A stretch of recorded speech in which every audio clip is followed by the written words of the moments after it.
Hello, party people, and welcome back for kind of the part two to the part one of this two-part conversation. That was unnecessarily confusing.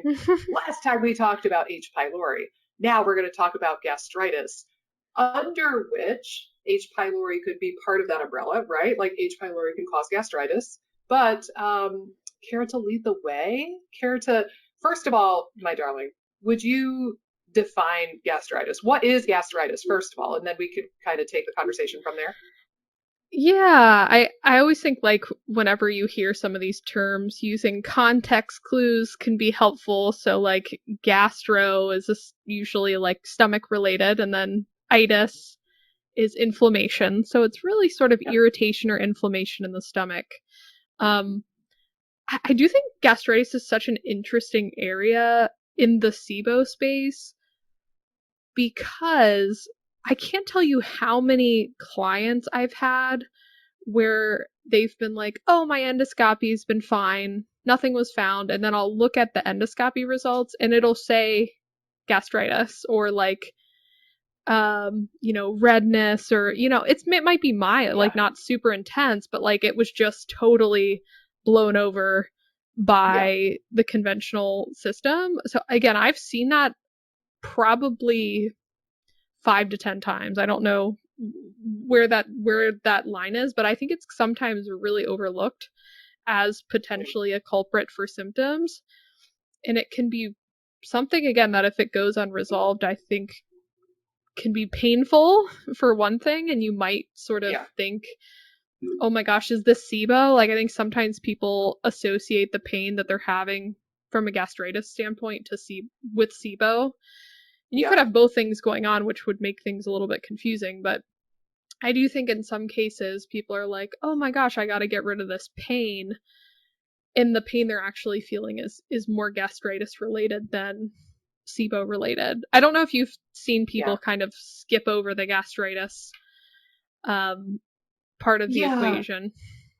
I have seen that before, where like the doctor just doesn't mention that finding. Right. I've seen that with other testing for that matter too. Like, I'm going to sound paranoid, but trust no one. Right. Trust no one.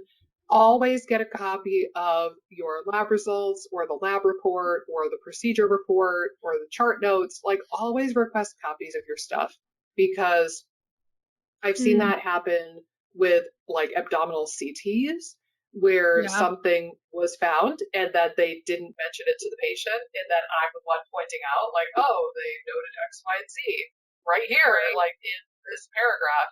And I have seen that on occasion with endoscopy. And it's usually written out as like, mild gastritis is seen. Like, I do think there's probably a threshold where the GI doctor is going to mention it. Like, if it was moderate to severe, then they would definitely mention it. But if it's mild, they might not. But yeah, the symptoms, I kind of think of gastritis as overlapping with symptoms somewhere like halfway between acid reflux and SIBO symptoms. Because you can have like the feeling of acid and that like gnawing acidic feeling in your stomach, or like kind of right behind the sternum in the middle of the chest almost, is where it's oftentimes felt, or just kind of under the rib cage. So you could have symptoms that seem like acid reflux, especially when you add food or drinks to the mix, but also there could be a fullness, especially after eating. Because I think what probably ends up happening is that when you have stomach inflammation, your stomach emptying might be somewhat compromised, right? Because like the organ is inflamed and ticked off and it's not able to do its job super well. So that's probably what's happening, is that the inflamed stomach is not able to empty as appropriately or as quickly as it normally would. And it gives this feeling of like fullness or like kind of indigestion or bloating. And that's like probably the number one symptom that people with SIBO talk about is the bloating, especially in relation to eating. So it's kind of this weird overlap where you feel like you have GERD and SIBO, but a lot of the symptoms could be attributed to the gastritis directly. And again, like, if you don't know you have it, then you're never going to treat it. But also, the typical kind of conventional treatment is pretty subpar as well. They're going to tell you, oh, take a PPI, Nexium, omeprazole, or Right. whatever it might be. Take a PPI. Maybe if you're lucky, they'll prescribe like sulcrafate, which is a medication that kind of like coats the stomach. But that's kind of it. And then they're like, yeah, good luck. And if you have H. pylori as a cause of the gastritis, and if it's bad enough, then they'll give you antibiotics or triple therapy or quadruple therapy. But it is this very unsatisfying like conversation of like, all right, well, what do I do? Just like take this one drug and you're fine. And that's usually not the case. Yeah, and I think too, some of the fullness as well, and that you're describing, just if the stomach is inflamed too, you're not going to be able to digest things well there. Like in terms of like, are you producing enough acidity then? I think again, like there's some cases where maybe gastritis is linked to something that's going to increase acid, and then other times where, again, the inflammation there prevents proper digestion as well. And I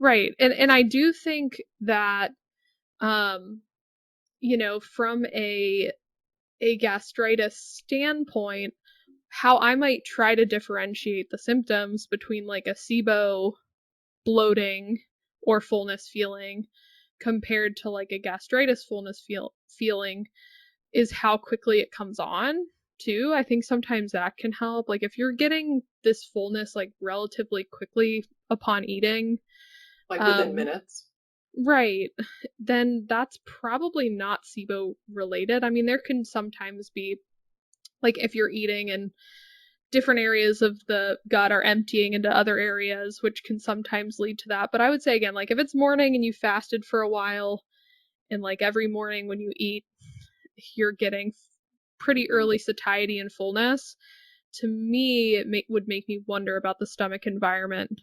Yeah.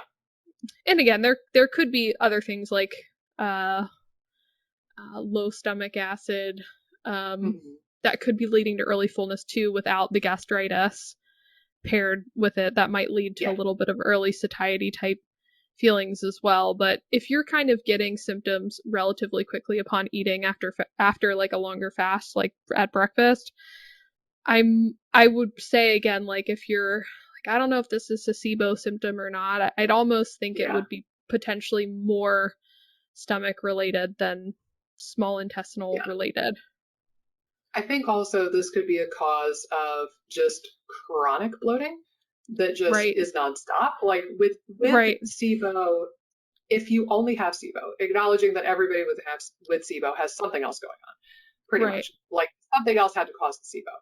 But theoretically, if you only had SIBO and it was like a clear-cut, simple case of SIBO, nothing else going on, no gastritis, no leaky gut, no candida, no nothing else, you would think the pattern, the pattern should be you wake up with a flat stomach, you feel great, you eat food with a lot of like fiber, like FODMAPs, or a lot of carbs, you feed the bacteria, they make some gases, then you get the abdominal distension or the feeling of bloating or a combination thereof, and that's when the symptoms start. Then as you get further away from that meal, the symptoms start to come down, and maybe you feel good and normal before lunch, and then the same thing happens at lunch, and then the same thing repeats at dinner. But with just clear-cut, straightforward SIBO and nothing else, you would think that the bloating would diminish when the food leaves the small bowel. But among the many reasons that you could have chronic bloating, like the people who say that they wake up, the moment they wake up, they're bloated, until the moment they go to bed, they're bloated. This could be one of the reasons, because remember, even when your stomach is empty, it's still full of acid. And if you have gastritis and you have that inflammation, you literally always have something in your stomach that can irritate the tissues. And the trick is you don't want to get rid of the stomach acid forever and ever, like maybe as a short-term Band-Aid solution, but you don't want to diminish your stomach acidity as a Band-Aid solution forever. Ultimately, you want to get your stomach to a point where it can tolerate the acid that you normally have in there. But that could Right. be another kind of differentiating symptom is like the chronic unrelenting bloating. I've also seen that with endometriosis. I've seen that Yeah. with like IBD or like celiac disease, like really, really profound cases of like leaky gut. You could think of it that way. Right. I don't And say I'll just too read like off. I Oh, would go say ahead. too like sometimes even like severe motility issues could Yep. potentially lead to some of what you're describing. The only other symptom I think that could be relevant that I see often sometimes with gastritis is sometimes eating can help. So like if you feel like you have like a gnawing pain in your gut that almost gets worse when your gut's empty for a while, and Yep. then it gets a little bit better when you eat something. Yep. Again, maybe you still have that fullness, but that gnawing pain kind of subsides for at least a little bit. Like it's relieved a bit by eating. Yeah. Sometimes that can be a pretty common sign of gastritis. Like whenever someone says like, "Oh, I have pain and it tends to get worse if I fast." Like the Mm. longer I fast and then when I eat, it gets slightly better and it might get worse again, like not super long after that. But if it kind of gets somewhat relieved with eating, that can be usually to me, I'm going to explore gastritis if I hear that as Mm. well. I don't know if you've seen that Yeah. symptom. Yeah. I have seen it go both ways. I've seen people with Right. gastritis who feel worse when they put food into their stomach. And I've seen people like you're saying where like they eat and it actually feels soothing. Maybe Right. because you're buffering and you're like diluting the stomach acid a bit and you're buffering it Mhm. and adding something else into the mix instead of just pure acid. Right. So yeah, I'm glad that you mentioned that because it can go both ways, which makes it really freaking confusing for Right. people when they're trying to figure out what's going on with their body. I mean, both mechanisms make sense, but because similarly, like when you eat food, you are secreting more acid, Right. and like the food itself could be irritating to the stomach, or the additional secreted acid could be irritating your stomach, causing the increase of symptoms. But then another person with gastritis could feel relieved because the additional food is buffering the acid that they have, and then there's like something else kind of interfacing with the GI mucosa. So I've seen it go both ways. Um, Right. I and I think the only other thing that sometimes, or again, that another thing I'll look out for gastritis is, and this isn't always the case because, which is confusing, like when you're saying things go both ways, is if they take HCl and notice mm-hmm. burning or pain. Again, some Yeah. people are like, oh, I have sufficient acid then, like I don't need it. But again, I think there's Right. also certain situations where if you're taking HCl and getting some burning, I mean, you might want to pair it with some other evidence, but it Mm-hmm. could be kind of indicative. I've also seen some people respond poorly to certain enzymes Mm-hmm. if they have gastritis and irritation. Um, Yeah. so yeah, I think those are a couple other things to look out for. Like if you've had pretty bad reactions to HCl or and certain enzymes, Yeah. from like a pain standpoint, I Yeah. might consider something like irritation in the stomach. Yeah. Well, if you think about it, a lot of enzymes they're either going to be designed to break down carbs or fats or proteins. And a lot of Mhm. these like digestive enzymes that we see on the market have proteolytic enzymes in them. And then you drop that into the stomach and it starts digesting proteins and fats and carbs. Digesting you. Yeah, it's kind of honest to God, it's digesting you in a weird way. Again, Mhm. like if you have a nice thick mucus layer and it's protected and your GI mucosa isn't inflamed, then the enzymes could probably just pass into the lower digestive system, like into the intestine, and do their job there. But if you have that irritation and that inflammation, then taking digestive enzymes and HCl can not only be difficult, it can kind of be dangerous, in my Yeah. opinion. So, like, Yeah. that is one thing I wanted to point out is that if you have gastritis, even if you have SIBO or IBS or constipation Mm, or something else that could be theoretically aided by taking HCl or enzymes, please don't. Like, don't right. do Right. it when the gastritis is really hot and irritated. you've got to wait until the gastritis is somewhat under control. It doesn't have to be perfect, but don't go in with a pissed off, angry stomach that's already hot and inflamed and then drop in a bunch of betaine HCl, because I can almost guarantee it's not going to work real well, and it's going to make things feel worse. Versus somebody with run-of-the-mill acid reflux, where maybe that would actually be helpful. And again, the symptoms can kind of overlap, so it can be a bit confusing. Yeah, I think that you're dead on, and I would say that it's almost a priority issue. Like, if there's irritation in the stomach, it's going to be really hard to move forward with other sorts of interventions. I even think some of the herbals that might be helpful for SIBO are painful for gastritis. So from my standpoint, you have to work north to south. And again, if there's a lot of irritation in the stomach, that could prevent some interventions that might work both in the stomach and further down. You're much better off focusing on the northern parts and doing things that are going to soothe and repair the mucosa, like you were mentioning first. You're going to be much better off and able to do other interventions if you solve that problem first. And I see in the SIBO space, again, a lot of people wanting to jump to the microbial killing, or they want to jump downstream, and it's like, if the gastritis issues are not handled, it's really hard to move downstream. No matter how much we want to do that, it's just ill-advised and probably would create way more problems than it'll solve if you're throwing a lot of herbs at an inflamed stomach, or throwing like HCl and stuff at an inflamed stomach. So it can be a little tricky. Sometimes ginger can even be irritating.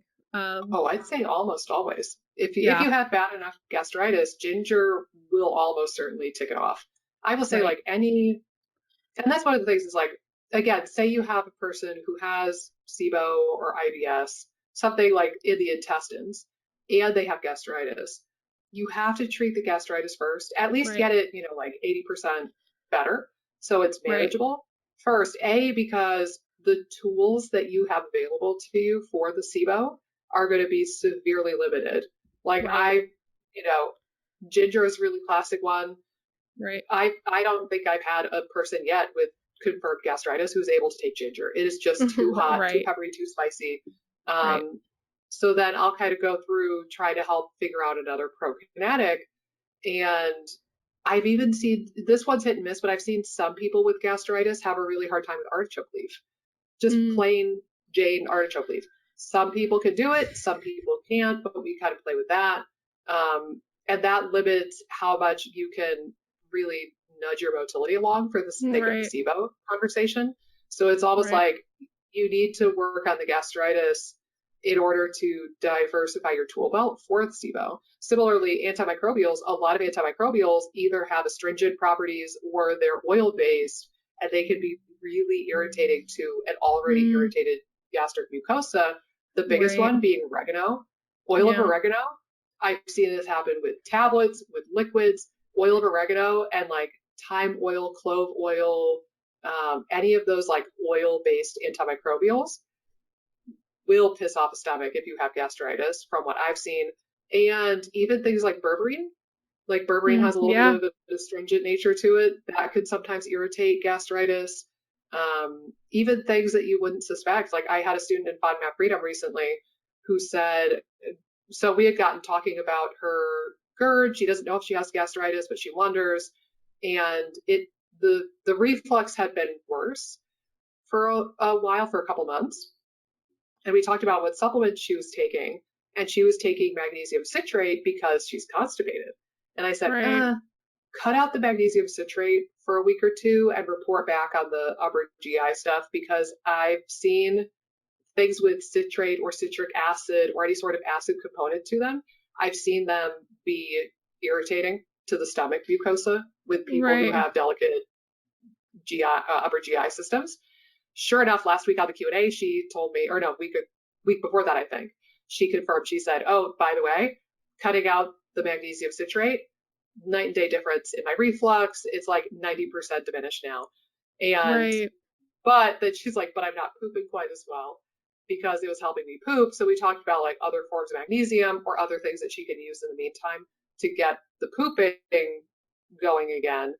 But, weird stuff can irritate the stomach if you have gastritis. Right. So you've got to keep your wits about you. But certainly anything that's like oil-based or astringent or, probably anything that you wouldn't put directly on your skin and leave there for a few hours, like probably anything, well, I don't know. I suppose you could put like ginger tea on your skin and be fine, but just think of it that way. Like it's anything that's peppery or spicy or irritating or acidic or caustic or astringent in any way could be further irritating your stomach. Right. And that's a lot of things. There are a lot of herbs that have some of these properties, so your tool belt is going to be quite limited. Yeah. And that was go ahead.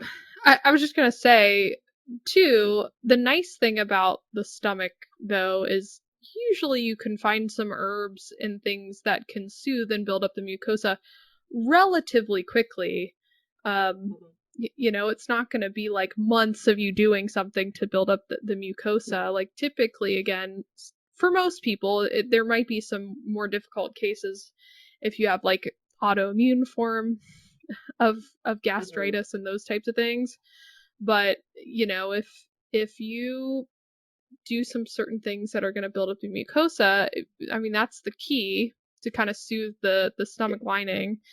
It shouldn't be like a forever problem for 99% of gastritis cases. I feel like you could be more prone to it for a number of reasons, but I think the nice thing is it tends to be something that's relatively easy to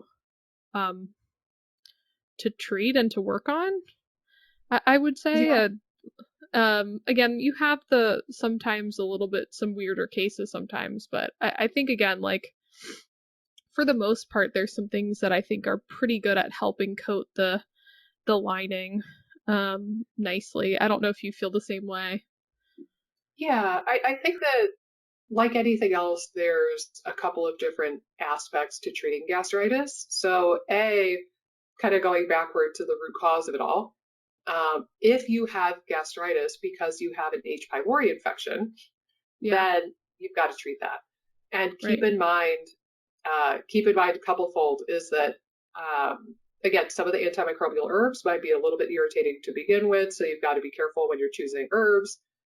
There's a lot of different antimicrobial herbs and compounds and vitamins that have been shown to help eradicate H. pylori. But also keep in mind that the testing for H. pylori is deeply flawed.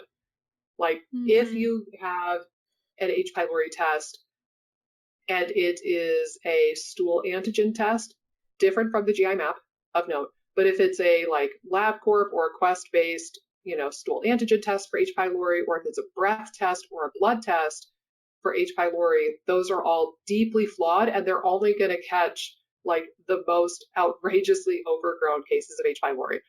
Your stomach has to be like 90% full of H. pylori and nothing else to find that on that type of testing, versus something like maybe a GI map or an endoscopy. They would probably be able to catch the more subtle cases.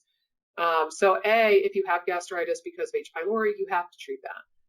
Even in the absence of H. pylori, there might be an infectious component for a lot of cases of gastritis. It does seem like the research is starting to point that direction with like strep and staph species, for example, hunker it down in the stomach. I think particularly strep species can be theoretically a causative agent for this, where they've done like studies comparing the normal gastric microbiome versus people with gastritis. And then you touched on the autoimmune thing, which we'll get to in a little bit.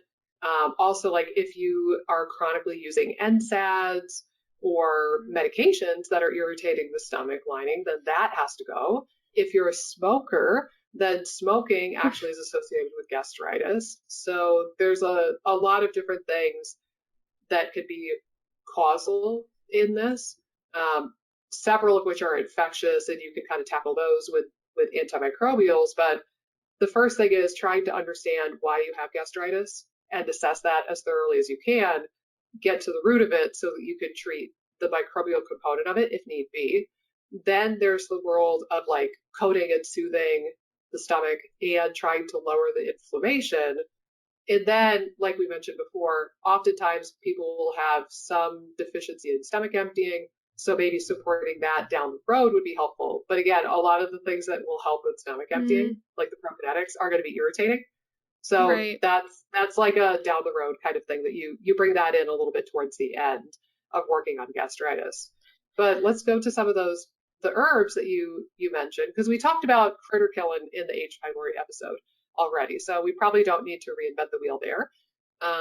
But let's talk about some of the herbs that you found particularly helpful for gastritis. Yeah, one other thing too I'll mention in terms of like definitely cutting out is alcohol. Is another one that's just can be pretty irritating in the stomach. That's where alcohol gets metabolized, is the stomach. So, you know, I think a lot of my clients are already cutting that out.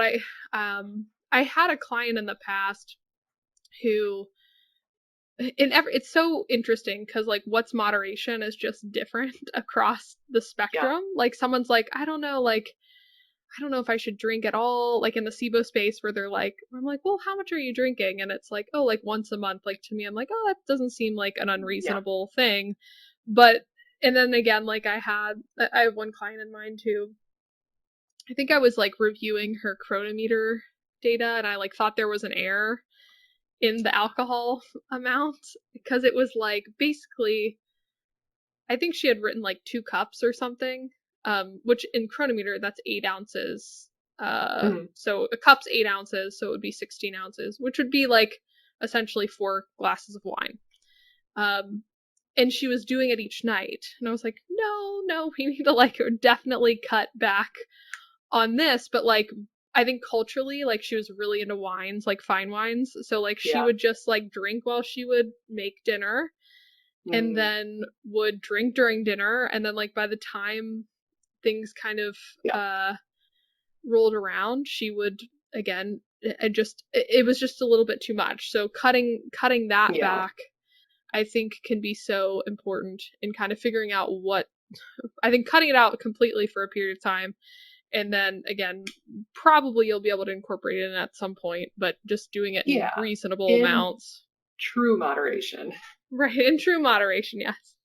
Yeah, I think Chris Masterjohn had a good video on that a while back. I forget now, hopefully I don't misquote him, but it was basically the idea that a little bit of alcohol is protective and then a lot of alcohol is not protective. And I think that the numbers that he said, it was either 1 drink per day or per week for women and 1 to 2 for men.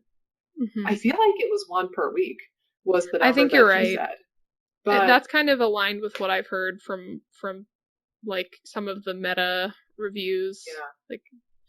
So that's kind of what you're looking at. Like if you're having, a drink, like on the weekend, fine. Right. Like not a big deal. But if you're having even wine every single night, then that probably is doing some not good stuff to your metabolism and your liver and your stomach and God knows what else. And we'll just lightly touch on this, like alcohol is such a weird one because it's such a big part of our culture to go out and drink. Right. And like drink after work, go to the bars, meet the future love of your life at the bar, getting schnockered. Like that's a huge thing. And some other places in the world, like Europe and Japan, like it's also a very big deal. Like alcohol and drinking with your coworkers or drinking with your friends or drinking at your meal. So it could be a little tough because culturally some people are just like, it's really deeply ingrained, but almost treat it like Lent. If you give it up for a month and you notice no change whatsoever, then by all means bring it back in and try to just moderate it and not go hog wild. Because the data is starting to show us that it can be overdone. But if you cut it out for a month and you feel better, then you just learned something really useful about your body. And I don't care how many studies come out saying that a glass of red wine is just as good as going to the gym. It's not. It is not. We are lying to ourselves. We are silly billies. Don't fall for those stupid tabloids and those stupid headlines and the stupid segment on like the NBC nightly news I've heard that several times over the years, and like the exercise scientist in me weeps every time I hear that stupid headline. Like, oh, just drink a glass of wine. It's just as good as the gym, man. Like, right. Well, it's always funny too, like in those studies, they'll just like cherry pick like one line and totally ignore like the total analysis of the study. Like that's not really what the conclusion was, but they found one shred of evidence that might correlate with that idea. But yeah, I think you're right. We're not necessarily the fun police or something. We're not trying to tell you like, never go out to a happy hour again. Absolutely. It's just, it's about, because I do think, again, like what you're saying, connection's so important. So like if you feel like you want to go out with your friends once a week and get a drink, like by all means do it. But again, I think you're right. It's sort of about finding the balance, but it can be tricky, I think, especially if you're younger. I remember when my gut issues were flaring, I was still a pretty big drinker, I would say, during that time frame. So it was a weird period, I think, trying to cut it out when all my friends, like that's how they socialized. I think now, again, like as I'm older, it's a little bit less of an issue. Like we're not going to the clubs or like, raging. Right. We're not raging anymore. Most of my friends have kind of out. Good money. Can we talk about this though? I would pay such good money to see you and Armand go to a club with like Chip in like a baby carrier on your back or something. No, not even a backpack, like a baby carrier. So his little legs are like doing this. You're right. As you're dancing, you're like doing the Macarena or whatever. Oh, gosh. I'm down. I'm always down for like karaoke and dancing. I can get pretty hog wild, but I just, again, I sort of cut way back on drinking with my gut stuff. I still drink sometimes, not now because I'm pregnant, but yeah, I think it was interesting because when I kind of cut it majorly back, I never even really regained like tolerance level either. Like, because I'm like, oh my gosh, like back in college, I could really throw it back and have a high tolerance. But it's like now it's like one drink and I'm such a lightweight. But I think again, if you kind of cut it back, you can definitely feel the level of alcohol much stronger too. See, and now you could be a cheap date and you don't have to spend as much money on the booze. So you're good. Exactly. It's funny. This is a odd little tangent, but I mean, it's the IBS Freedom Podcast, people. Like you've been with us for 90-something episodes, so you shouldn't be surprised by these weird tangents. We brought up alcohol recently, Mike and I did, and I don't remember how it came up exactly.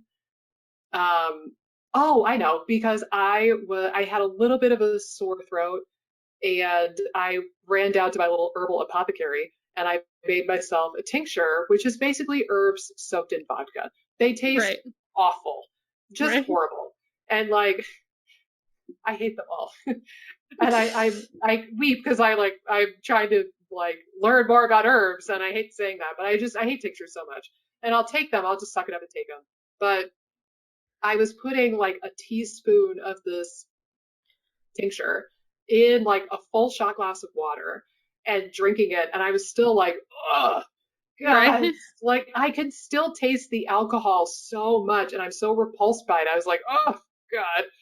And Mike was kind of laughing at me because I was doing this like throwing down my shooter of watered down vodka herbs. I was doing this in the kitchen, and I was like, like even when I was the right age, like I wasn't ever a big drinker. Mike and I started going out when we were like 21, 22. And I was like, even when I was the appropriate age, like I wasn't a big drinker. I really had to be in the mood for it. And he was like, oh, well, you couldn't drink a lot though, right? Because of rowing? Because like you were basically like rowing all the time. And we had to wake up at 4:55 a.m. to be down to the boathouse and rowing on the creek. And he was like, well, yeah, like obviously you couldn't drink, right? And I was like, nay, good sir, nay. I did not drink. A lot of my close friends did not drink heavily for that reason.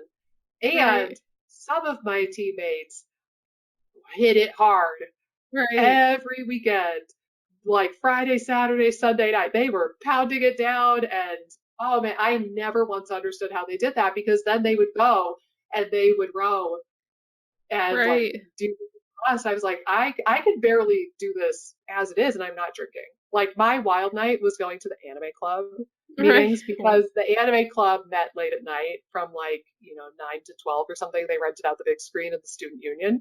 So that was my wild late night, was sitting with a bunch of geeks watching anime. It was amazing. But oh my gosh, I maybe drank like twice a year, even when I was the appropriate age to do so. But yeah, you'd be surprised. Oh no, I was definitely really hit it. I was definitely a party girl. I was a party girl. I'm a reformed party girl. What I couldn't imagine doing is, like, there were kids in my, like, at UK where I went to undergrad, who would literally drink every single night. Like, there was no break. Like, you're talking about the weekends, and again, that would be really hard in combination with rowing, I agree. But, like, you have people going out 5 to 6 days a week. That's what I don't understand, like, how they can survive and function. But they did. I think, again, like, it's sort of a testament. I think, like, young bodies just are resilient. Sometimes I wonder how I survived, yes. But yeah, I would drink once and I'd be like, all right, I'm good for 6 months.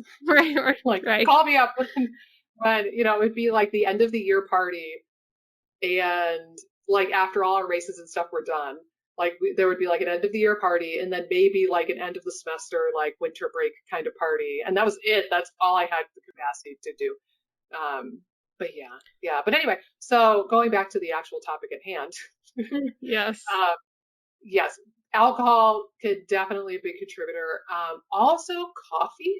I don't know if it's the caffeine, the polyphenols, the acidic nature of it. I don't know what it is about coffee, but coffee and like caffeine in general can be quite irritating. Also, a lot of the foods that make it onto these like anti-reflux or gastritis food lists of like things to avoid, they're oftentimes labeled as acidic foods, quote unquote. So it would be things like tomatoes and vinegar and lemon juice. But I will throw out there, those are all very high histamine foods also. So it could be that a lot of people with reflux or gastritis have some degree of a histamine problem, and they just so happen to follow this dietary advice for GERD or gastritis, and they cut out a bunch of histamine foods. But keep in mind that there's a histamine receptor in the stomach, and it is involved in the production of stomach acid. And that's why things like Zantac work. They work on the histamine receptor and they block it. So keep that in mind too. Like, it might be the pH and the acidity of the food, or it might be the histamine like burden or the histamine liberation that you get from the food. And it makes it really freaking complicated when you get into it. Right. No, I think that's such a good point. I think the histamine side of the equation, though, I feel like people do not really connect the dots, even though there's such a strong conventional push to understand, like, oh, you could take Zantac, or what's the one that's the AC? No, I can't think of it. Not Zantac, Pepsid AC or whatever. Oh yeah. But again, like, they're all H2 blockers, so it's sort of understood, I think, in the conventional space. But I don't think people are really making a strong connection between histamine issues and potentially that being a driver of stomach acidity and gastritis, or again, at least an irritator of it. Yeah, it's a potential contributing factor for sure.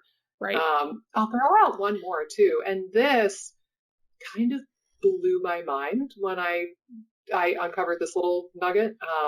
Let me pull up the actual article real quick, and that way, if anybody wants to like read it or get into it, you can.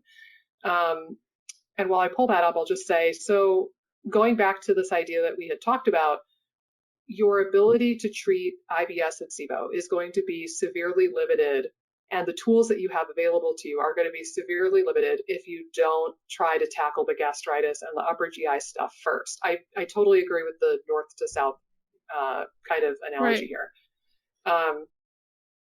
That being said, that was something that I noticed. Like, I could do that with my one-on-one clients, right? Like, I could kind of help prioritize things and go through phases and customize it to the individual. But when I started FODMAP Freedom, I didn't have anything in there for GERD or gastritis because it's not a GERD or gastritis class. Like, it's a SIBO and IBS class. Right. But I was noticing that a subgroup of the people in FODMAP Freedom were really struggling to implement the things that I was telling them to do because it was like there was this barrier, and it was their stomach. Like, oh, I would have people try out prokinetics. Couldn't do it because of the gastritis. Right. Or I would have people like trying to diversify their diet. Couldn't do it, gastritis. So I ended up making, it's a mini course, but it's like kind of a big mini course called Banish the Burn. And as of right now, I haven't ever like had it out in the world on its own. I just give it as part of the FODMAP Freedom suite of stuff. But when I was doing a deep dive on PubMed for this particular class, and I was making all the modules for it, I came across this really bizarro research study, and I don't remember if I ever told you about it, Amy. It's titled, for those of you who want to read it a bit, it's a 2018 paper, New Food Approaches to Reduce and or Eliminate Increased Gastric Acidity Related to Gastroesophageal Pathologies. The PubMed ID, which is easier than writing all that down, is 297-29504. So go ahead and look it up. It was very interesting. I think it was out of Italy, but basically, I forget where I found this. I think it was like the Self-Hacked website, if I remember correctly. Yeah. And they had a bullet point in their giant website about gastritis. They had a bullet point saying that the Mediterranean diet has been shown to help gastritis. And I was like, oh, that would be a neat little tidbit of knowledge to put in this course. I'm going to go look at the reference. I'm going to go back to trust nobody. Trust nobody. Verify references when you can. They reference the article in that Self-Hacked website. I went and I read the article. That was not the conclusion at all. It was the opposite of the conclusion, in fact. And I'll get into why that is in a second. And they just put that in their website, like, yeah, the Mediterranean diet helps. And it was not even close to the conclusion of the paper. Not even close. Oh, Lord. I don't know where they got this from. And I like that selfhack.com website. I like their stuff, generally speaking. But I was like, right. So what happened? So the study design was they took a bunch of people with gastritis. They had them do the Mediterranean diet for 2 weeks. And that was the baseline.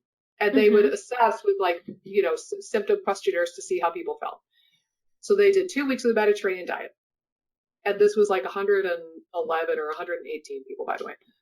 So they did the symptom survey, no change whatsoever. Like they still had gastritis. Right. Then they did 2 weeks of the Mediterranean diet with the addition of acidic foods. I think they had them drink like a certain amount of lemon juice or eat a certain amount of tomatoes every day in addition to the Mediterranean diet. And shocker, they actually had an exacerbation in their symptoms. Right. Okay, cool. Linear so far. I'm following you. Then they did the Mediterranean diet for another 2 weeks and they went back to their crappy baseline. So no change, again, for the second time with the Mediterranean diet. Then they did the Mediterranean diet with the combination of restricting, I don't know how to pronounce it. It's either glycid or glycide. I think it's glycid. It's spelled Gylcid. So they restricted glycid and they did Mediterranean. So it was like a slight modification to that. And the people felt better. Like almost all of them. It was like 111 out of the 118 people felt notably better. Okay, cool. They went back to Mediterranean without the glycid restriction thing. They went back to their crappy baseline. Then the final like mind blow moment, they did, and this was all 2 weeks at a time for each of these things. Right. The last round, Mediterranean diet minus glycid with the addition of the acidic foods, and they still felt great. Wow. Like, what was going on here? Is this glycid? Is it like a compound in certain foods, or what? It is. So let me actually pull up something, because I cannot even begin to tell you like how obtuse it was to figure out what this glycid compound is, because I've never heard of it, and I like to think I know stuff about nutrition. I had to really research it. I had to find like an obscure textbook on Google textbooks and like pay $19 to rent the textbook for a week or something, like, because that was all I could find. Right.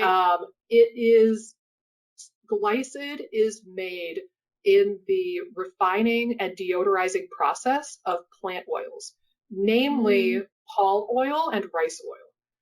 So basically they were eliminating the things that would contain palm oil.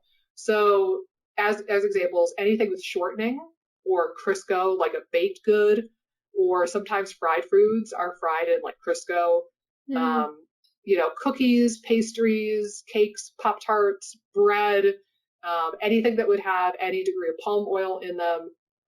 Sometimes chips and crackers can be in there as well, but really it's like processed carbs is a way to kind of look at it, because it's in the refining and the deodorizing process. When we take this palm oil from the palm tree and we're refining it and making it like smell nice and look nice for consumers to buy in the grocery store. And it was wild. Like, I had never heard of this compound before. I tried to look on PubMed. I couldn't find really anything else about it. This was a 2018 study. I have not seen it replicated. I have not seen this particular research group do anything else with this research yet, but it was deeply fascinating. And they even, in the study, they even have like the they list exactly what the people ate each day as well. And I included that in my slides and Manage the Burn. But the big thing, again, like the amount of glycides in the food, rice oil and palm oil are number 1 and 2, very, very close together. There's a little bit of it that can be found in walnut oil, olive oil, margarine, and then all the other oils kind of like go way down the list. Oddly enough, the unhealthy oils might be better in this regard. So the lowest of all the lows, peanut oil was the lowest, followed by rapeseed oil, followed by soybean oil, followed by corn oil. Those were the lowest in this glycid stuff. So like, oddly enough, I don't know, like you could try it. It's one study with like 100 and something people. It's not like the biggest study to go off of, but it is something. And I wonder, and it's, I guess like they think that this glycid compound or these glycide compounds are like irritating to the gastric mucosa, and they can be carcinogenic. So that's kind of like the underlying theory, is that these compounds that are made in the purification and deodorizing process are like intrinsically pro-inflammatory and irritating and carcinogenic, and some people are just way more vulnerable to them than others. Interesting. So weird. And let us not forget, the Mediterranean diet did nothing. Right. Nothing. And it's self-hacked was that diet. I feel like self-hacked was hacked. Yes, self-hacked was hacked, indeed. And again, I like that site. I like their stuff generally, but try to check your references when you can, because that has happened more times than I can count, where like I saw something on a blog or an article or a YouTube video, and then I go to the study and I read the study and I'm like, wow, that's not even close to what they said. And the red wine being just as good as the gym is another classic example. Nothing pops up every few years, and it makes me want to tear my hair out every time I hear it, because it's not true. Oh my gosh, that's too funny. It's too funny. Well, and I think again, like I know we were gonna talk about some herbs that soothe and things. Do you want to talk about autoimmune gastritis first, or do we want to cover that a little bit? Yeah. Well, just and let's then do get the herbs first, actually, because okay. From what I've seen, a lot of times people who have the autoimmune gastritis either are asymptomatic for that and they don't know it, or their symptoms look a lot more like low stomach acid. Right. Because that's what's happening is with the autoimmune gastritis, you're attacking the parietal cells that make the HCl. Right. And I typically don't see these people have a lot of like the classic gastritis symptoms. Oddly enough, maybe if it's super, super progressed, but oftentimes I don't see that happening. It's more of like their stomach acid becomes compromised and it becomes more of a world of giving them exogenous betaine HCl and working on autoimmunity and that sort of arm of it. So let's talk about that in a couple minutes because I think it actually merits a different kind of conversation. But with gastritis that was caused by like a medication or like NSAIDs or antibiotics or H. pylori or dysbiosis or alcohol or coffee, like all of these are typically going to be what's considered erosive gastritis. And those, I think, particularly, the first aim of the game is just to mitigate symptoms and get these people feeling a bit better so it doesn't feel like they're chewing a hole in their stomach. And that's where a lot of these herbs come in really handy, where they can help coat and soothe and kind of lower the inflammation in the stomach. Right. Well, and one other thing, again, I think it's relevant across the board is like chronic stress too. Again, like because it just inhibits digestion and motility and it kind of shuts things down. It could be some of the stuff we already mentioned, but it could be kind of underneath some of the things we mentioned. So again, if motility is poor in the stomach, you have gastroparesis or kind of slow emptying of the stomach. If you're chronically stressed, it's going to be hard to solve that, and that might be the root cause of why your motility is so poor. I've seen that before, and it's really tough. Sometimes, to be quite honest, sometimes people are just not willing to go there. Like the nature of the stress, sometimes people are more willing to deal with the amount of crap they're dealing with right now rather than ripping off the Band-Aid and dealing with the stressor. But if you think about it too, just looking at it from a really broad perspective, what do you need for healing? You need blood flow, like oxygen, glucose, etc. You need fuel, like glucose. If you're in sympathetic mode all the time, and it's that fight or flight, stressed out mode, and you're dealing with chronic stress or, something is chronically bringing you down, one of the functions of the autonomic nervous system is to constrict blood flow in your gut. Like it literally takes the blood vessels in your gut and closes them up so that you're not wasting blood on digestion, and you can shunt that blood to your arms and legs so you can run away from the tiger or whatever it is your body thinks you're running away from. So you're not going to get adequate blood flow and healing to any of the tissues from like your clavicles down to your tailbone. You're not going to get adequate blood flow to that whole area to heal the tissues if you're in fight or flight all the time, one of which is the stomach. But it could be that your body is perfectly capable of healing this on its own, but you just need to open up those blood vessels and like deal with the stress and get blood flow and nutrition and oxygen to that area so that your body can finally do its job. It's like you're fighting an uphill battle that you don't have to fight. Yeah, I feel like, chronic stress is so broad because it could be physical, it can be mental, emotional, but I think it just totally derails digestive capacity, which in motility, and therefore is going to just screw everything up. I feel like there's so many digestive issues that can kind of be linked to chronic stress. I mean, even we talked about histamine stuff. I mean, what destabilizes mast cells? Chronic stress. So it's again, it's just such a core foundational piece, and people probably get annoyed that we bring it up a million times and we beat that dead horse. We're beating that dead horse. I don't know. Either we're pissing off all our viewers and then new people just happen to stumble upon us, or that our viewers don't mind it that much, because we still have hits on the YouTube channel and hits on our Buzzsprout account. People are still listening to the podcast, so hopefully it's not annoying people. But we keep talking about it, not because it's fun, but because it's necessary. If we could just tell you like the magic pill to take, and tell you like, no, you don't have to deal with your stress. No, you can absolutely bottle that shit up for the rest of your life and be perfectly a-okay. If we could do that, we would, because that's so much easier. And I don't know about you, but I want them to think I'm a good guy. I don't want to be the bad guy. I don't want to be the big old meanie who keeps hammering the idea of the stress. Right. But we've got to do it, because we would be doing you a disservice if we didn't keep repeating that and really try to help you address that.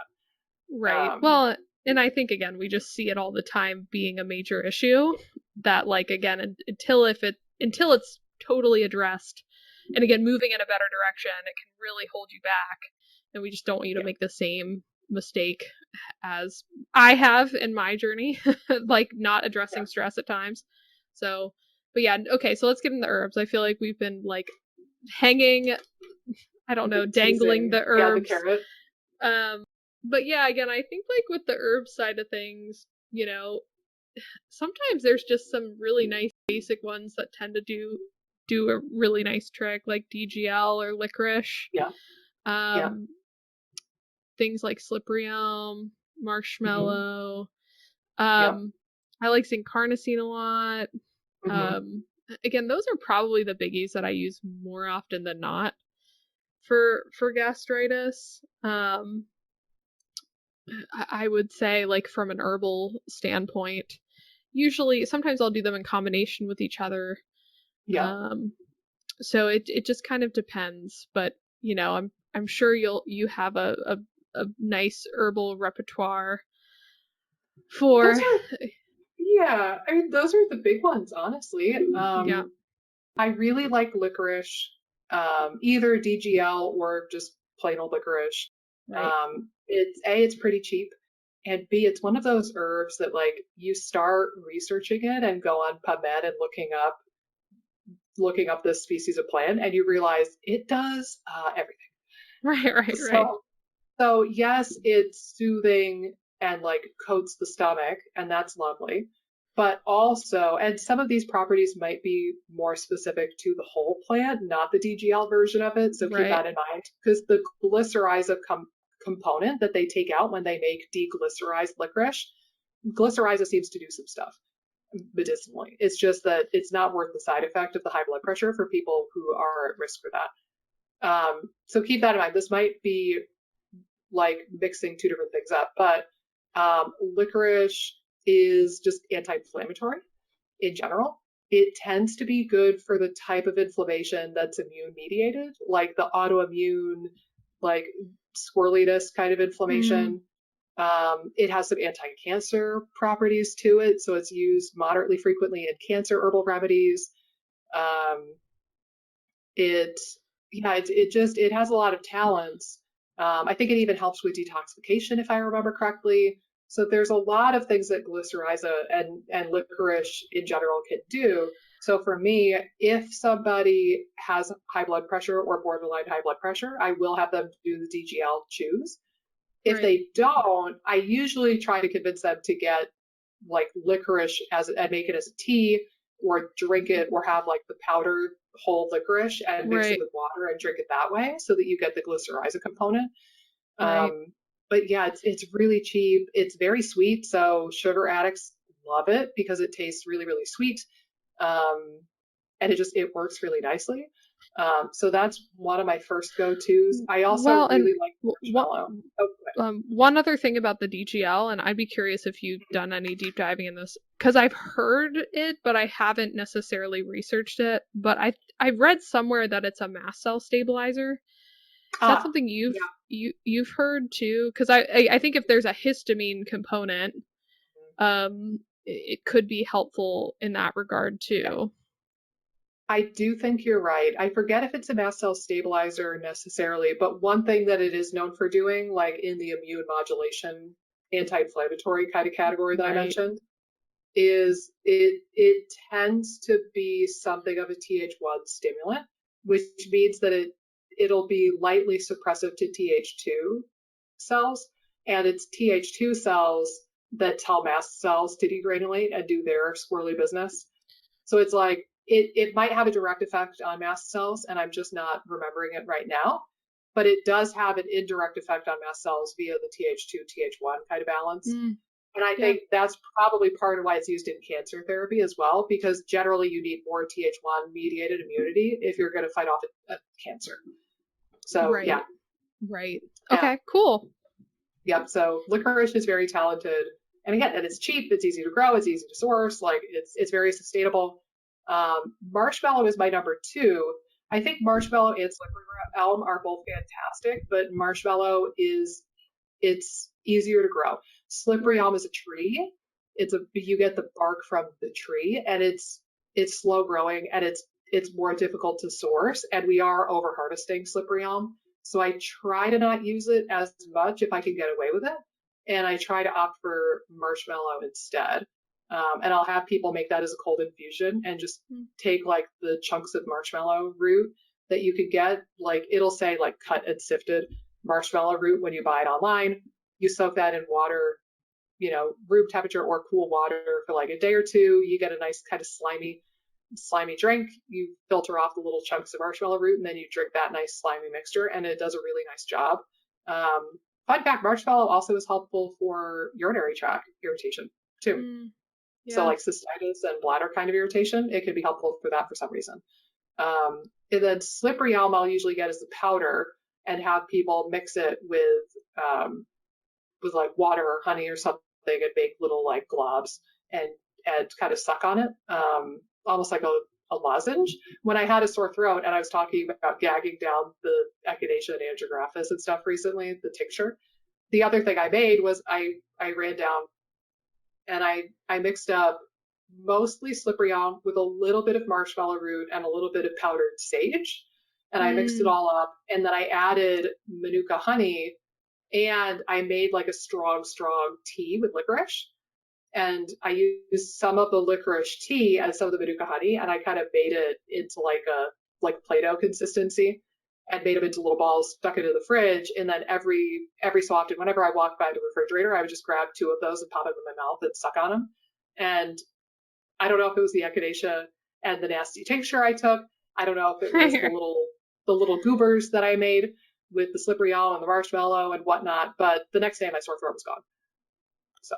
Nice. Well, it's funny you bring up, you were talking about, you said there was sage in that little tincture. Mm-hmm. Yeah. Sage keeps coming up with pregnancy or like with birthing type stuff. I feel like I'm going to like go into this hospital with hippy dippy like diffusions and I don't know, weird stuff. Which will be fun. Right. But anyway, and I think, again, zinc carnosine, I know we've talked about that. You like zinc carnosine too, correct? Yeah. Yep. Yeah, I think just be mindful if you tend to be iron deficient. I would be cautious with taking a whole bunch of zinc carnosine because you probably will suppress your iron absorption at least a bit. That kind of came up recently. I kind of like became more acutely aware of that. Somebody in FODMAP Freedom pointed it out, and I was like, oh yeah, that's a good point. Darn it. Yeah. Because it is zinc, right? Yeah, I think that's a good point.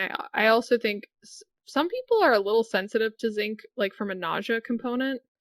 So that's something to be on the lookout for too. Like if you're someone that generally has a little bit of nausea, maybe try some other things first. Or again, like you might need to just like pair it.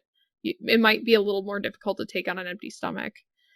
I don't think zinc carnosine doesn't seem as bad for that though. It seems like when I've used other types of zinc before, they seem to be bigger culprits. I have had patients throw up from taking their supplements. Like they'll take supplements shortly before a meal and then they'll throw it all up and they'll be like, oh God, I'm sick. And then it happens another time or two and they put 2 and 2 together and we figured out it's the zinc. So zinc in certain individuals, it can make you not only really nauseous, it can make you puke if you take it on an empty stomach or if you take too much. Yeah, I think you're right. It's probably less common. I've seen it a few times with zinc carnosine, but it's not I think the same as you taking like a normal less stomach specific form of zinc. Yeah, exactly. But still something, at least keep your wits about you, and if you have an uptick, in Right. the nausea, or if you vomit, then you can kind of put two and two together and realize, oh, that's what's happening. Right. But yeah, Right. I mean, I think a lot of the herbs and supplements that you rattled off, those are the ones that I typically use too. The other one I'll throw out there, it's not an herb per se, but it's a like proprietary supplement blend. Biotics Research has a product called Gastrozyme. It's oh God, hold on. I'm a very bad verbal speller. Gastra, so The pressure's on. Gastra, Zyme, Zyme. Oh, thank God I did that. Okay. Gastrozyme. They're these weird little tablets. They're fairly small. They're tablets. I think if I remember correctly, they're like a bluish greenish color. I don't remember what's in them. I'm sorry. I don't remember the ingredients, but I know that they work. When my mom had the geyser bleeding ulcer and she was on PPIs for a while, one of the things that I had her pounding down by the fistful was Gastrozyme. And that was one of the things that we kept her on for a while after she got off of the PPIs. And it was really helpful. And I've had a lot of other patients do very well with that. What you could do is you could take the tablet, just swallow it like you would a normal supplement. Right. As is. And I've had some people take like 2 or 3 of those in a sitting and do that 2-3 times a day. If the gastritis is really bad for a couple weeks, that could be helpful. A lot of people feel benefit from it at a lower dose, so it doesn't break the bank. Right. But you kind of play with the dose and see where you find the sweet spot. If you have reflux, like bona fide actual reflux, and you know that your esophagus is irritated, you can chew these and then you crush it up and mix it with the saliva, and then it gets a chance to coat the esophagus on the way down instead of just going into the stomach and doing its fun stuff in the stomach. I have been told that it's not the best tasting supplement. So just be mindful of that. I warned you, it doesn't taste great, but you can chew them. They're perfectly safe to chew, and they're tablets, so they're easy enough to chew up. And that way you can target a little bit more towards the esophagus as opposed to just the stomach itself. So you can play with that too. But Gastrozyme is really, really very helpful also. Yeah, good one. It's funny that you mentioned like tasting sensitivity. It's always interesting just people's different taste sensitivities to certain things. Sometimes clients are like, "Oh, I'm totally fine. I'll do it." And I'm like, "Okay, this is just generally one that's like hit or miss, like if someone's okay with it." And it's always I'm a weenie. I'm the opposite. I'm the opposite of that. I feel like, which again, like maybe if we were like, they need my perspective and then also your perspective, because I'm someone who like, I can pretty much take anything. I could just throw it in my mouth, swish it down. Like I just do not tend to really care that much about things that don't taste bad. Like again, I just feel like I have like a high threshold for things that taste really bad. Which again, like I don't. Sauce. It's because of all the sauce when you were in college. Maybe you were shooting back bourbon in Kentucky. Honest to God. I think that's what I've determined though. Like since we talked to Thomas and he said that I have a very bad bitter deficiency, I realized though, I was in another herbal class and I realized like the guy was talking about bitters. This is side tangent. The update to the saga that nobody needs or wants to know about. So if you all recall, my herbalist friend Thomas said that I have a really bad bitter deficiency because I hate coffee and I hate beer. I find it too bitter. And I've been thinking about it more recently, and I like dark chocolate, like the darkest, nastiest, bitterest of the chocolate. I'm like, bring it. Right. And I could eat like dark leafy greens and be totally cool that like I enjoy leafy greens, like salads with like arugula and spinach and stuff in them. So I actually don't know if I'm super sensitive to bitter. What I think it actually is that I think I just don't like coffee. Right. And that's just, like whatever it is, what it is. But also, I think I'm super, super sensitive to alcohol. Right? Because I was just telling you that I diluted a teaspoon of this tincture, like essentially a teaspoon of vodka, in an entire shot glass of water. And I still was like, whoa, Right. I can't handle this. And I was complaining about it. And I think it was less about the bitter in the herbs, and it's more about the alcohol in the tinctures that I take. But that's the thing, is like herbalists use a lot of tinctures. And I think that all tinctures are horrible and disgusting. And I just associated that with like, oh, I don't like bitter things. And a lot of herbs have some bitterness to them. No, I think I just really hate alcohol. Like I could do something. I could probably do like dandelion root as a tea or eat a big piece of dark chocolate and be fine. But it's the alcohol. And that's why I don't like beer. I think it's actually the alcohol in the beer that I dislike more than just the hops itself. Right, right. So that's interesting. The I'm plot glad. thickens. Right.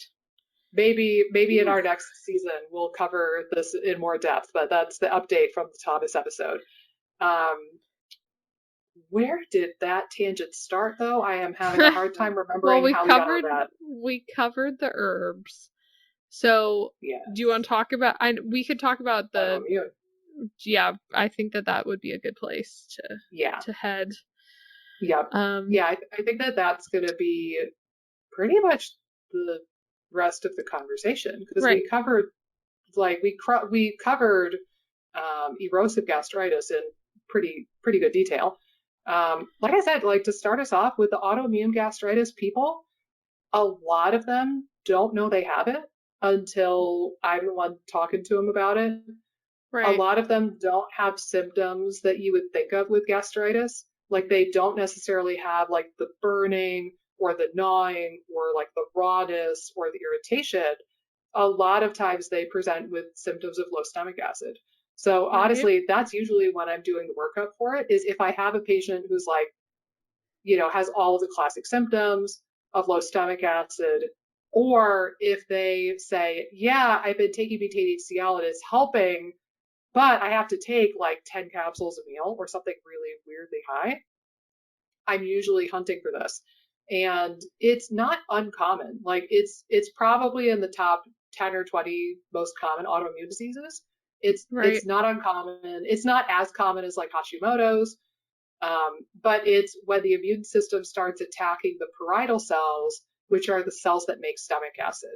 And what you get is this loss of glandular tissue in the stomach, and they call it atrophic gastritis when they see it on an endoscopy. Sometimes they'll diagnose it on an endoscopy and they'll like do a biopsy and they'll see it on the endoscopy when they're in there. But usually I'm diagnosing this with blood work and I'm looking for anti-parietal cell antibodies.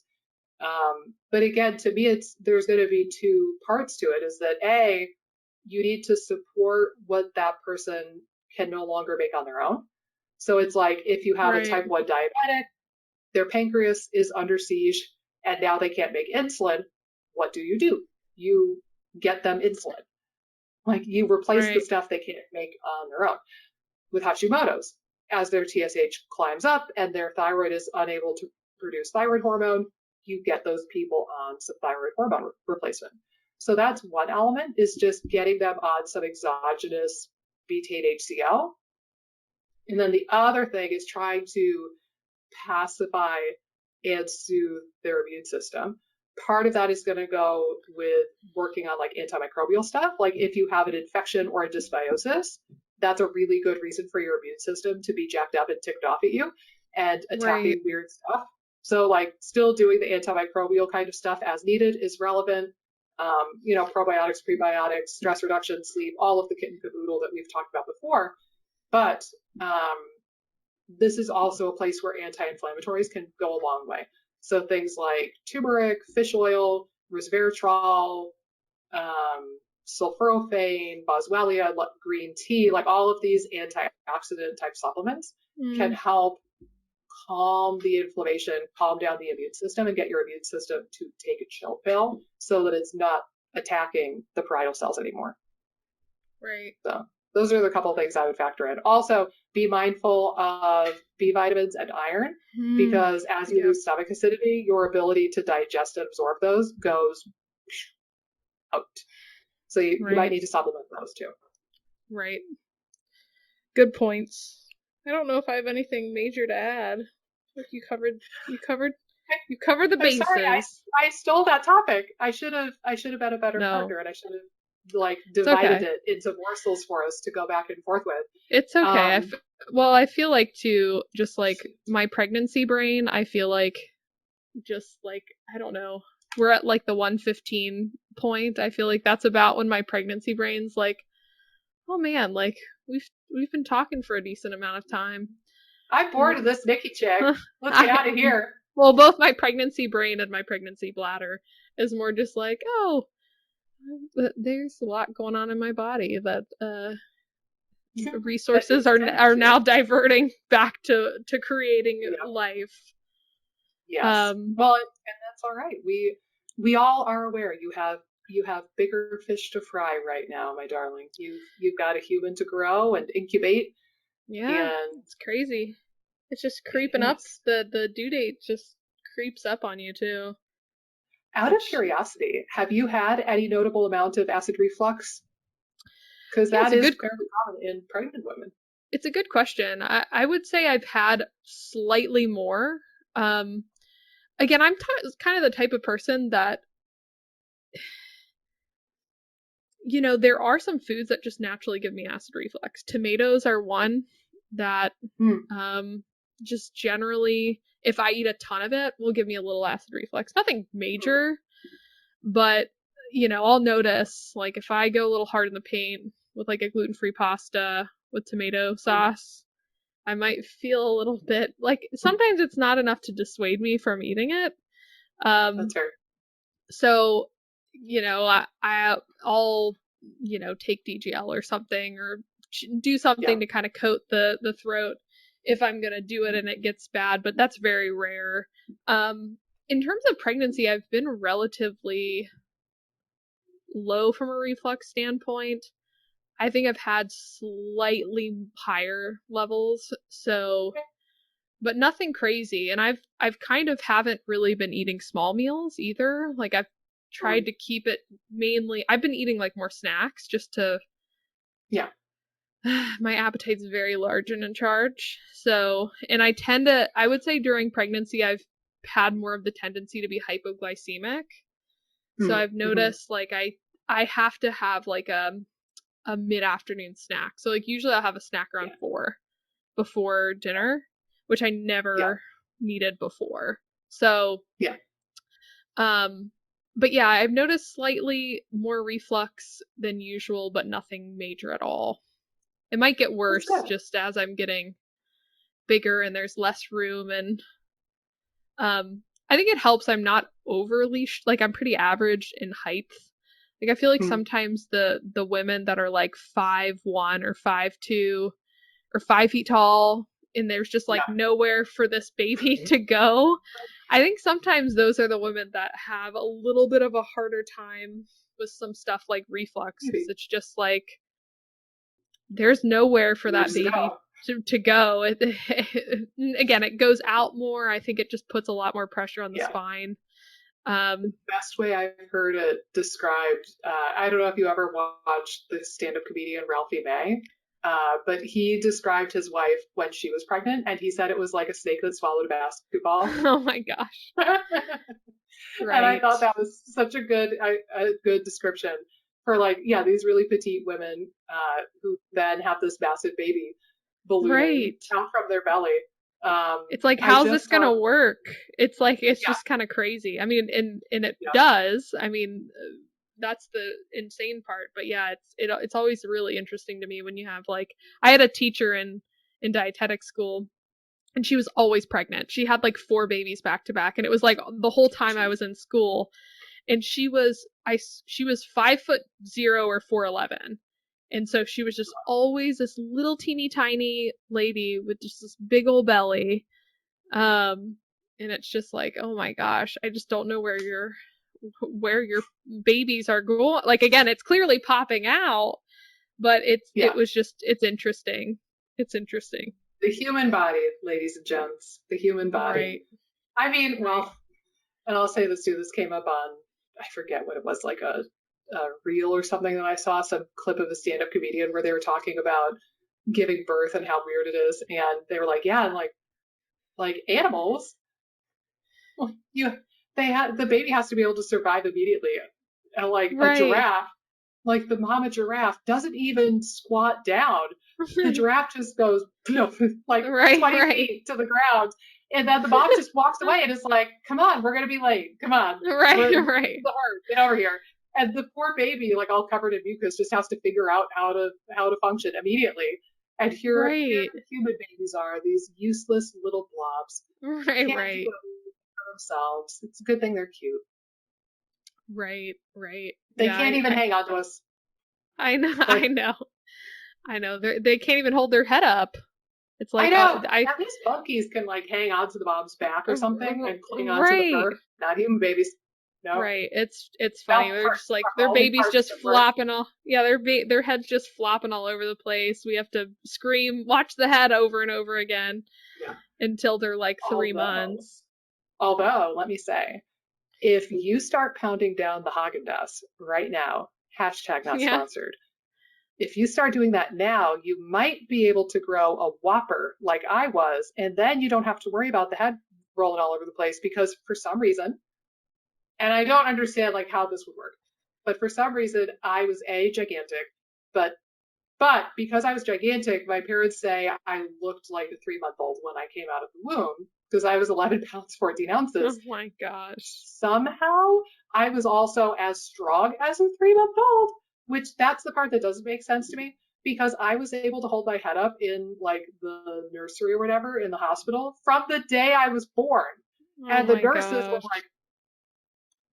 like, oh God, what is that baby? So start exclusively feeding that child Haagen-Dazs today. And you too, Armand would like that. Armand approves of this message. No, we're in cahoots. That's what it is. He was texting me. He's like, get her to eat only ice cream. I need ice cream. Just start incubating like a giant dairy-fed baby. You know what it might have been in the Haagen-Dazs? Maybe there's that glycylin or whatever from that study. Maybe that was the secret ingredient. Maybe. No, it was probably like the bad hormones that they put in the milk back. Right. Because I was born in 1986, so they probably, you know how like everything nowadays says no added hormones. Right. They put that label on there for a reason because back in the day they probably gave the cattle all the hormones, and it was probably in the milk, so it was probably just pumping me up with like weird amounts of like growth hormone and God knows what else. Probably true. You're a growth hormone baby. Well, you're an antibiotic cow dairy baby. Well, it would make sense because I'm 6 feet tall, so I did continue growing and become a giant in adult life as well. I wasn't just a giant baby. Right. The trajectory kept up. Right. Yeah, I'll be deeply curious to see how big Cece is. Yeah, I'm curious. And find out like what her personality is. I swear, we knew Jess's personality from the moment she was born. Oh my gosh. Like, she takes zero shit from anyone. She's going to rule the world. She's right, the world's wrong. Like, all of that was abundantly apparent from, like, the day she was born. Well, we'll have to see. I'm interested to see how hairy she is. Because, like, I'm kind of a hairy person, and then Armand's Persian, and just... Yeah. I always say, like, he's a 3rd-generation unibrow. And so I'm like, I just think this baby's going to come out with a lot of hair. Which I think will be cute, but that's what I'm like wondering. It's like how much hair and like how dark is her hair? How much does like his Persian, because he's half Persian, like how much does that dominate? Her that'll be interesting. Her like skin tone and her hair and that kind of stuff. Because you are pale as the snow. Right. I'm like a sheet of paper. Like, that's my shade. And then he's dark. I mean, he's brown. He's more brown because he's Persian. And it's like, how... Like, I could see it going both ways. Because a lot of my family are like, oh, she's going to have just, like, the most beautiful skin. And I'm like, I think she's just going to look like normal white. Like, she's going to look like, I'm so pale. He's, again, like, half Persian. I just think she's gonna look like a normal, like, run-of-the-mill like more Caucasian, like my shade, perhaps. Right? Yeah. Right, a normal run-of-the-mill Caucasian little lady. So we'll have to see, but I'm curious because like sometimes there's people where it's like one kid is just really dark, like dad, and then one kid's light, and that's confusing to me too. But it's just funny like how it's some not babies like mixed, I guess. Right. It's like it depends what genes are turned on and turned off.